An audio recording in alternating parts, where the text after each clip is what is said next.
Nah, NII sesungguhnya seperti dilukiskan Mas Ken itu, kalau dalam pemahaman saya memang ya embrionya sudah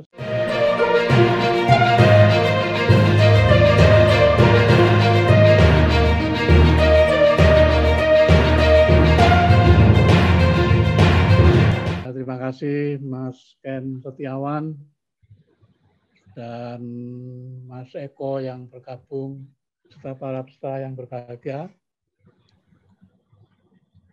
Menarik apa yang dijelaskan oleh Mas Ken Setiawan itu, tapi mungkin perlu diklarifikasi.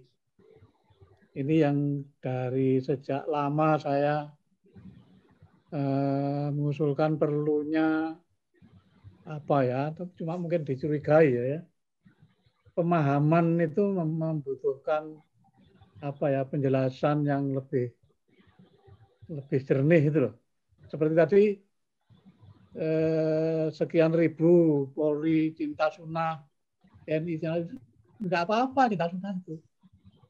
Jangan dicurigai. Cuma sunnah yang bagaimana itu yang perlu dicermati. Nah, disinilah perlunya pemahaman yang lebih jelas terhadap ajaran Islam.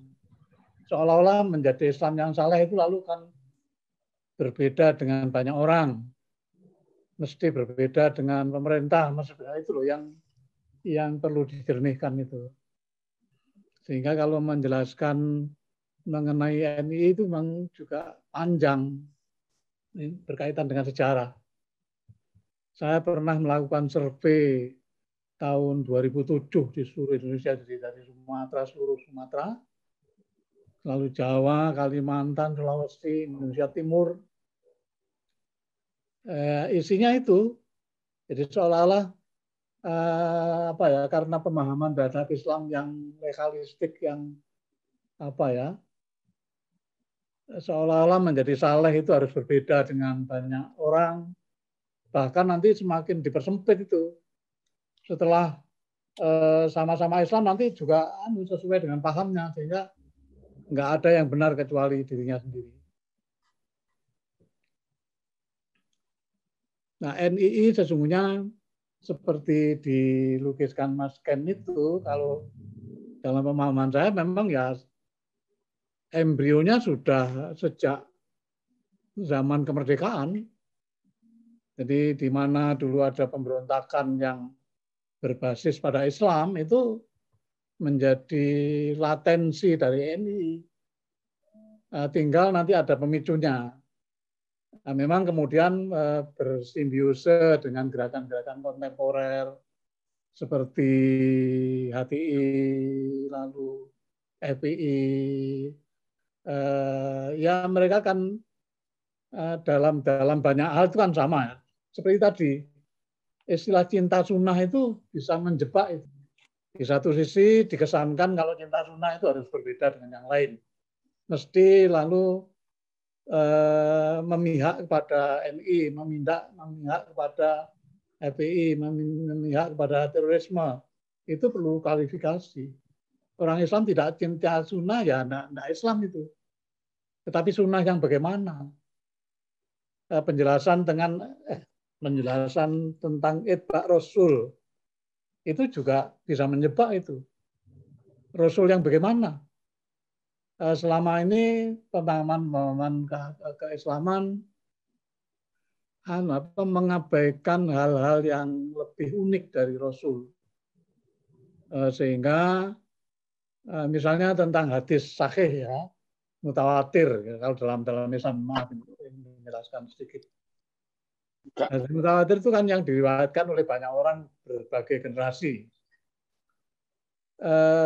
Kalau kemudian dari hadis mutawatir itu menjelaskan Rasulullah melakukan A, gitu ya, berbeda dengan hadis Hasan misalnya, ya,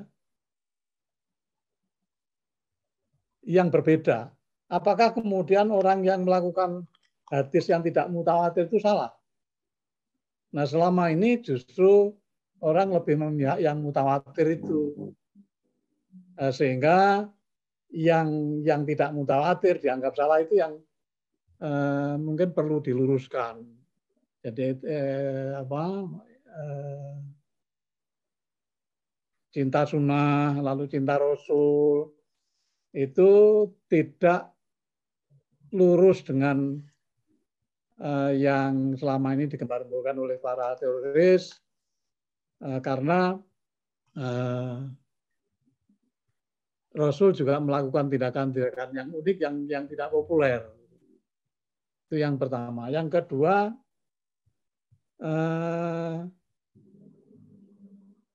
sepanjang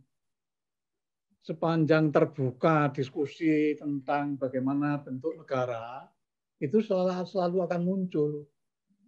Jadi misalnya, ya ini juga dilema demokrasi, jadi jebakan demokrasi. Demokrasi kan terbuka ya, siapapun boleh mengatakan sepanjang itu dilakukan secara konstitusional. Dalam sejarah Indonesia kan umat Islam punya kalau saya menganggap misalnya NII itu ijtihad orang Islam Indonesia yang luar biasa ya. Tetapi bukan berarti membenarkan ya. Sehingga dalam sejarah Indonesia kita punya pikiran tentang negara nasional Pancasila. Lalu kemudian ada sekelompok orang yang tidak setuju ketika sekelompok orang Islam yang lain mendukung negara Pancasila. Dalam hal ini yang kemudian dituangkan dalam Undang-Undang Dasar 1945. Pilihannya ada dua, apakah kemudian khilafah, tetapi di Indonesia kemudian muncul Kartosuwiryo yang kemudian memperkenalkan negara Islam Indonesia. Sehingga di dalam perbincangan tentang negara, kalau masih terbuka, maka ada tiga pilihan itu.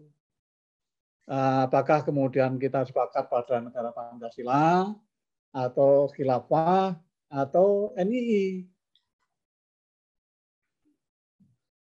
Nah, sepanjang perbincangan itu dilakukan secara demokratis dan konstitusional, ya itu jebakan demokrasi. Nah, oleh karena itu perlu dicermati. Jadi kalau menganggap NII sudah habis itu ya salah itu. Itu justru seperti yang digambarkan oleh Mas Ken, dalam pelatihan-pelatihan gerakan-gerakan Islam, dalam pendidikan agama, dalam dakwah-dakwah, itu tadi seolah-olah menjadi Islam itu harus berbeda dengan yang lain. Kalau dalam kekuasaan lalu kemudian ada tiga pilihan, seolah-olah menjadi Islam itu harus khilafah, harus NII, itu yang perlu dicermati. Tanpa rekonstruksi terhadap bagaimana kita berdakwah, bagaimana kita menyelenggarakan pendidikan agama, saya kira kita akan selalu terjebak di situ. Saya pernah menulis pada 10 tahun yang lalu ya.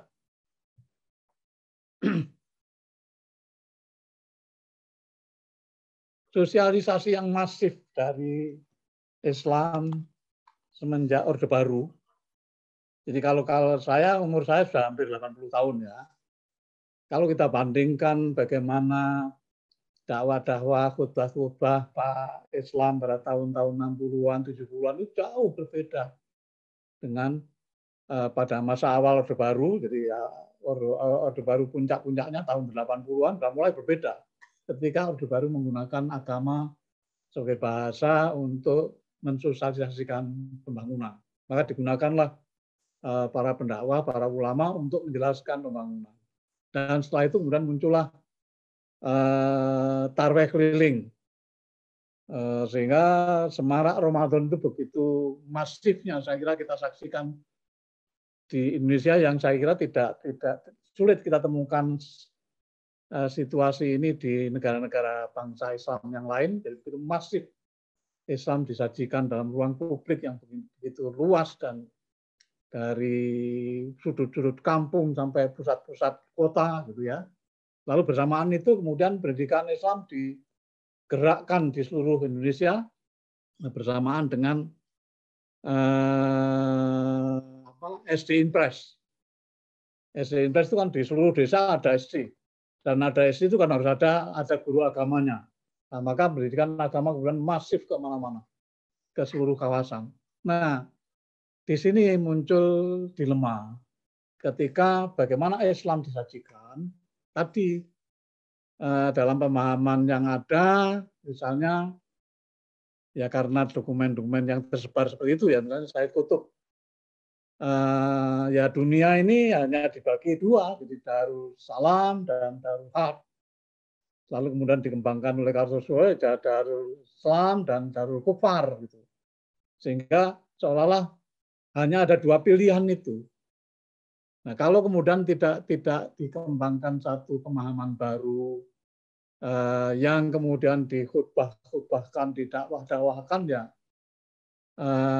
para pendakwah, para pengkhutbah itu juga terperangkap pada jebakan-jebakan yang legalistik yang hanya ada dua pilihan gitu, surga atau neraka gitu.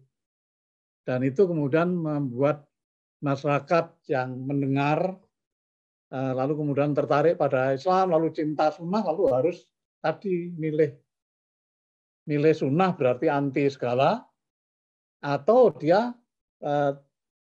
nanti jatuh pada calon ahli neraka.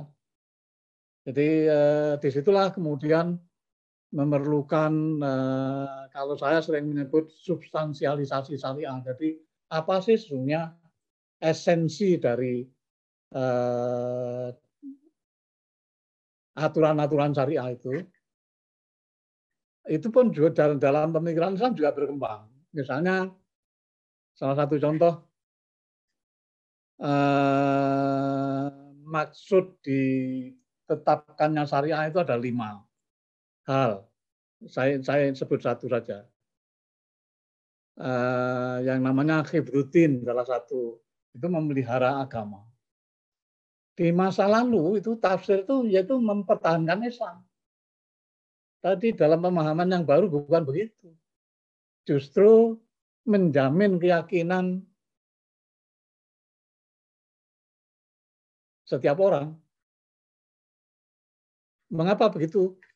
Karena Al-Quran itu kitab suci yang berlaku abadi.